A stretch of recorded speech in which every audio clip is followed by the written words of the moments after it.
GeM TV நேயர்களுக்கு அன்பு வணக்கங்களை கூறிக்கொண்டு வேதம் புகழும் விநாயகப் பெருமானை வணங்கி முழுமுதற் கடவுளான அந்த கணபதியை வணங்கி இன்றைய ஒரு நல்ல ஆன்மீக சிந்தனை. திருநீரில் மருந்திருக்கு தெரியுமா? அதை தினம் அணிந்தால் சுகம் இருக்கு தெரியுமா? திருநீரில் மருந்திருக்கு தெரியுமா? இது பிற்காலத்திலே வந்த பாடல்.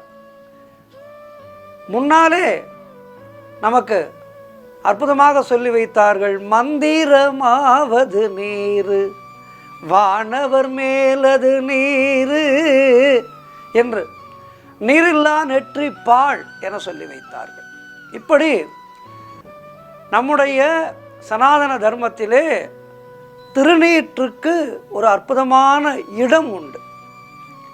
திருநீரை தினம்தோறும் அணிந்து கொள்பவனுக்கு ஒரு நல்ல ஒரு தெய்வீக ஆற்றல் அவனோடு இருந்து அவனை வழிநடத்தும் என்பது ஐதீகம். இந்த உடலானது நாம் இறந்த பிறகு நெருப்போடு கலந்து சாம்பலாக போகின்றது. இந்த சாம்பலாக போகின்ற உடலை நாம் சுமந்து கொண்டிருக்கின்றோம். அப்படி இருக்கும்போது பாவங்கள் செய்யக்கூடாது என நமக்கு தினம்தோறும் அறிவுறுத்துகின்ற ஒரு விஷயம்தான் இந்த திருநீர். சிவனுடைய நாமத்தை சொல்லி நமசிவாயா என கூறி இந்த திருநீரை உளம் உருக இட்டு கொள்பவர்களுக்கு இறைவனுடைய பரிபூர்ணமான அனுக்கிரகம் கிடைக்கும். இறையருள் என்றைக்கும் துணை வரும் அவர்களோடு என்பது ஐதீகம். ஆகவே இந்த திருநீற்றுக்கு எத்தனையோ நல்ல மருத்துவ குணங்கள் எல்லாம் இருக்கின்றது. நம்முடைய தர்மத்திலே எதையும் அவர்கள் சும்மா போகிற போக்கிலே சொல்லிவிட்டு போகவில்லை. ஒரு விஷயத்தை செய்கின்றோம் என்றால் அதிலே பூரணமான நன்மைகள் நமக்கு கிடைக்கும் என்றால்தான் பெரியோர்கள் சொல்லுவார்கள். ஆகவே பெரியோர்கள் சொல்லி வைத்ததை, அந்த தத்துவங்களை நாம் விடாமல் கடைபிடித்து இந்த வாழ்க்கையை வாழ்ந்தாலே நமக்கு நன்னெறி மட்டுமே அமையும். மனது தீயவைகளிலே செல்லாது. தீயவைகளிலே செல்லாத மனது என்பது ஒரு அற்புதமான வாழ்க்கையை நமக்கு பெற்றுத்தரும். இறந்த பின்பும் இந்த உலகத்திலே வாழ்வோம். ஆகவே அப்படிப்பட்ட அற்புதமான அந்த திருநீரு, நீரில்லா நெற்றி பாழ் என்று சொன்னார்கள் என்று சொன்னேனே, இந்த திருநீற்றுக்கு இருக்கின்ற மகத்துவம் அற்புதமானது. சிவமே தவம், தவமே சிவம். இந்த உலகத்தையே காத்தருளுகின்ற அம்மையப்பனான சிவபெருமான், அந்த சிவபெருமானுடைய ஒரு அற்புதமான பிரசாதம்தான் இந்த திருநீர். எத்துணையோ திருவிளையாடல்களை புரிந்து தன்னுடைய அடியார்களை, நாயன்மார்களை காத்தவர் சிவபெருமான். இந்த திருநீற்றுக்கு என்று ஒரு அற்புதமான மகத்துவம் இருக்கின்றது.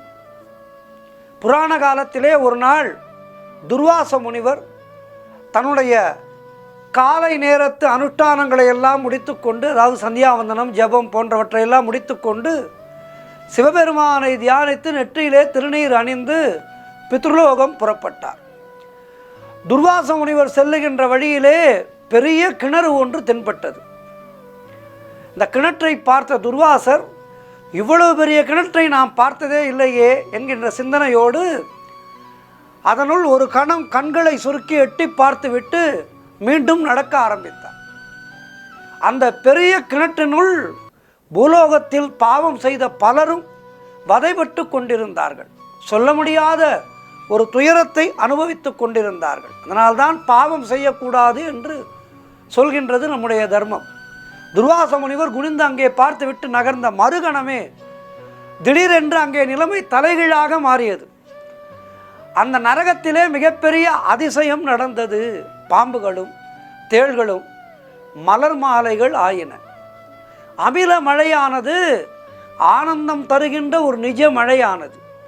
சுட்டெரிக்கும் தீ ஒரு இதமான தென்றலாக அங்குள்ளோரை வருடியது. நரகம் முழுக்க அந்த நாற்றம் மறைந்து ஒரு நறுமணம், சுகந்த நறுமணம் வீசியது. அங்கே இருந்த பாவ ஆத்மாக்கள் அனைவரும் மிகுந்த ஆனந்தம் கொண்டனர். முகத்திலே பிரகாசம் வீசியது. அதுவரை துன்பப்பட்டு துயரப்பட்டு கொண்டிருந்த ஆத்மாக்கள் எல்லாம் மிகுந்த சந்தோஷத்தை அனுபவித்து கொண்டிருந்தது.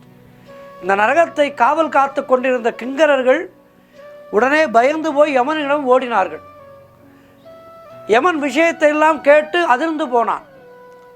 அவரும் வந்து அந்த கிணற்றை பார்த்து அதிசயித்தான்.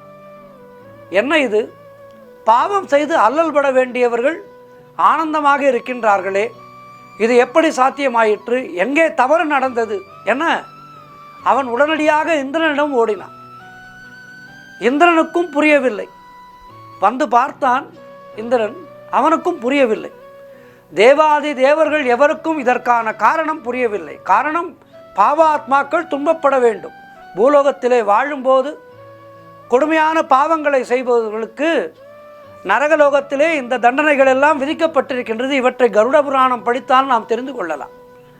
ஆகவே அப்படிப்பட்டு துன்பப்பட வேண்டியவர்கள் எப்படி இங்கே சந்தோஷமாக இருக்கின்றார்கள், இது யார் செய்த தவறு என எல்லோரும் சிந்தித்து சர்வேஸ்வரனிடம் ஓடினார்கள், சிவபெருமானிடம் ஓடினார்கள். சிவபெருமான் நடந்ததை எல்லாம் கேட்டார். சிரித்தார் ஈசன். தன்னுடைய நெற்றியை காட்டி இந்த திருநேற்றை அகார உகார மகார, அதாவது மோதிர விரல், நடுவிரல், ஆட்காட்டி விரல், இந்த விரல்களால் எடுத்து நெற்றி நிறைய திரிபுரண்டரமாகவே, அதாவது 3 கோடுகளாக அணிய வேண்டும். இதுதான் முறை. அகாரம் என்பது பிரம்மனையும், உகாரம் என்பது விஷ்ணுவையும், மகாரம் என்பது ஈசனையும் குறிக்கின்றது, அதாவது என்னையும் குறிக்கின்றது. எனவே சாஸ்திர நெறிப்படி திருநீர் அணிந்த தவச்சீலரான துர்வாசர் பித்ருலோக கிணற்றை குனிந்து கீழே பார்க்கும்போது அவருடைய நெற்றியிலே இருந்து ஒரு சிறு துளி திருநீர் உள்ளே விழுந்து விட்டது. அதனால்தான் அந்த நரகலோகம் சொர்க்கமாக மாறிப்போனது என்று கூறினார் சர்வேஸ்வரன். திருநீருடைய மகிமை இப்படிப்பட்டது. ஒரு சிறு துளி திருநீரானது பாவம் செய்த எத்தனையோ ஆத்மாக்களுடைய அந்த தண்டனையையே நிறுத்தி அவர்களுக்கு ஒரு சந்தோஷத்தை கொடுத்தது. ஆக இப்படிப்பட்ட திருநீரானதை, திருநீற்றினுடைய மகிமையை துர்வாசர் முனிவர் மூலமாக உலகத்துக்கு எடுத்துரைத்தார் சிவபெருமான். ஒரு சிறிதளவு திருநீர் பாவம் செய்தவர்கள் மீது பட்டதாலே புண்ணியம் செய்தவர்கள் ஆகி போனார்கள். அவர்களுடைய பாவம் அனைத்தும் கரைந்து போனது. ஆகவே இந்த திருநீரை சிவாய நமக என சிவனுடைய திருப்பெயரை சொல்லி அந்த திருநீரை அங்கம் முழுவதும் பூசிக்கொள்பவர்களுக்கு இந்த உலக வாழ்க்கை மட்டுமல்லாது மறைந்தவுடன் கிடைக்கின்ற அமர வாழ்வும் அற்புதமான வாழ்வாகவே இருக்கும் என்பது ஐதீகம். திருநீற்றுக்கு இப்படிப்பட்ட மகத்துவம் இருக்கின்றது. சிவ சிவ சிவ சிவ சிவாய நமவோ, ஹர ஹர ஹர ஹர ஹராய நமவோ, சிவாய நமவோ ஹராய நமவோ, சிவாய நமவோ ஹராய நமவோ, சிவாய நமவோ ஹராய நமவோ என சிவனுடைய நாமத்தை அனுதினமும் சொல்லி சொல்லி சொல்லி இந்த திருநீரை இட்டுக்கொள்பவர்களுக்கு எல்லா விதமான பேறுகளும் கிடைக்கும் என்பது ஐதீகம்.